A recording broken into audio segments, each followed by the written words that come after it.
Orang Asli, or now better known as Orang Asal, are the indigenous people with unique languages, knowledge systems, and belief. There is an estimated 150,000 Orang Asal population, comprising of around 1% of Malaysia's population. In Peninsular Malaysia, Orang Asli is separated into three main tribal groups, which include the Semang, Senoi, and Proto-Malay, and consists of 19 ethnics altogether.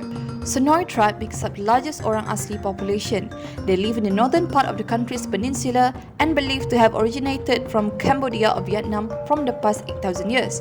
However, there are also claims that this group of people may have also came from the Australian continent.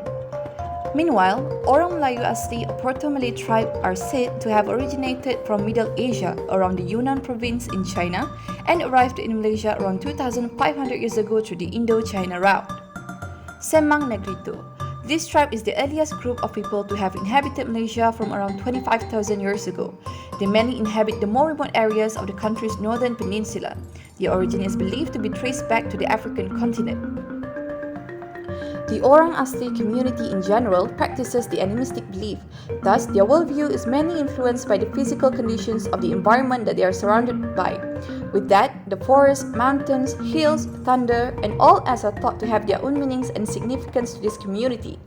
As their sense of belonging towards the natural environment is very strong and deeply rooted, it is only rational that the Orang Asli would instinctively be very invested in looking after and preserving them. The main existing legislation dealing with the Orang Asli, the 1954 Aboriginal Peoples Act, continues to be seen as too weak to protect the Orang Asli, especially in relation to the issues of land usage and ownership.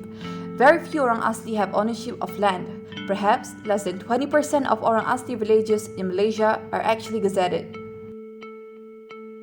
As indigenous peoples often receive lack of political representation and participation, it is important that we create a way to reinforce and implement the existence of the Orang Asli into our education system. Besides that, they often experience negligence of their health and of essential needs like proper clothing and nutrition. And even more significant is the lack of adequate access to education. We must then find ways in which we can uplift their conditions by any means, such as participating in NGOs that specialize in the subject of concern.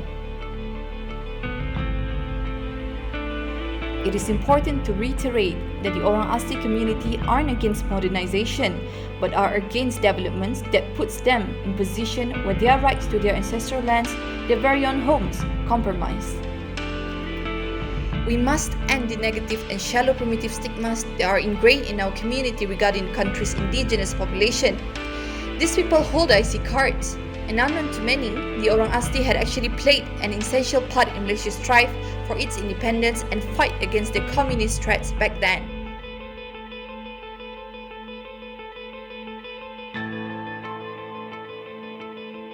They deserve to be recognized as much Malaysian as the rest of us are. Saya ingin menjadi pelumba kereta.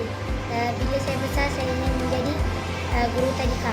Bila saya besar nanti, saya mau menjadi saintis. Cita-cita saya ingin menjadi polis. Cita-cita saya nak jadi jururawat.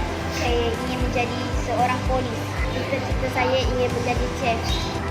Saya nak jadi mekanik. Saya nak jadi chef. Saya ingin menjadi penyanyi. Kali di sana ada jawabnya.